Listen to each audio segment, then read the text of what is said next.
Many emotions can be conjured up by looking at great art. Calm, happiness, joy even? Well, not here. These are 7 disturbing paintings. Number 7.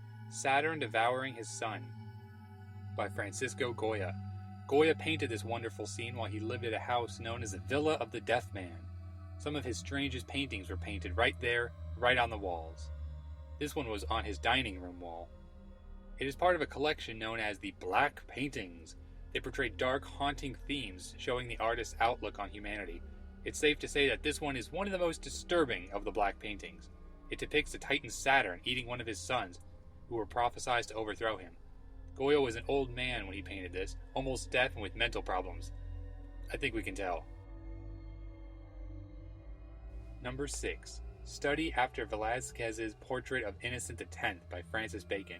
This 1953 painting shows a disturbed version of Diego Velazquez's Portrait of Innocent X from 1650. The Pope is shown screaming with the red curtains turned dark and haunting. Bacon re-envisioned 45 of Velazquez's paintings throughout the 1950s and 60s. This isn't the only strange painting that Bacon did. He has quite a lot of alarming art. Number 5. Deterioration of Mind over Matter by Otto Rapp. This little beauty was painted in 1973 by Austrian author and surrealist Otto Rapp. It depicts a decomposing skull stretched over a birdcage while a thin human-looking figure looks on. Rapp is known for his bizarre paintings, but I think this one takes the cake. Not that you'll want any cake after looking at it. Number 4. The Anguished Man, Artist Unknown. There's no denying that this painting is creepy, but what makes it really disturbing is its story. The legend goes that a man named Sean Robinson received this painting from his grandmother, who said it was haunted. She knew the painter, who is said to have painted it as a self-portrait and then shortly afterward committed suicide. The Anguished Man is said to be ripe with paranormal activity, including fog, anguished cries, and faceless ghosts. Now that's weird, right?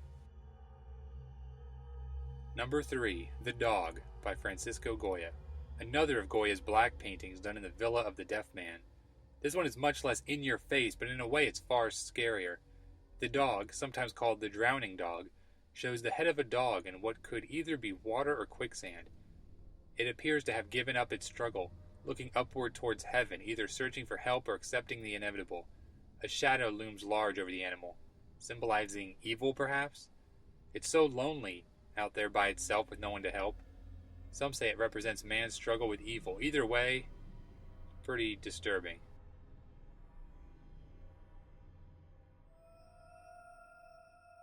Number 2. The Hands Resist Him by Bill Stoneham in 1972. This one is also said to be haunted. The story goes that in 2000 it went up for auction on eBay. The characters were said to move and come to life when no one was looking. The doll-like girl is said to be holding a gun and is threatening the boy with it. It's hard to say what the characters are supposed to be doing in the painting. The painter says that the doll represents a guide to take the boy through the world of fantasy, represented by the creepy hands. If he says so.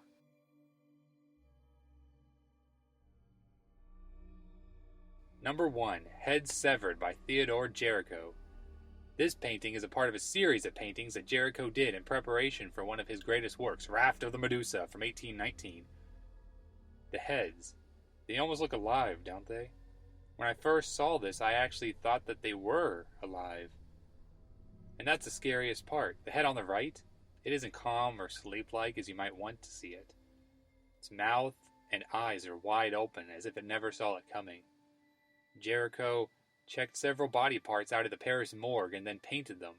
That may sound bizarre today, but how else would someone of his day be able to study body parts?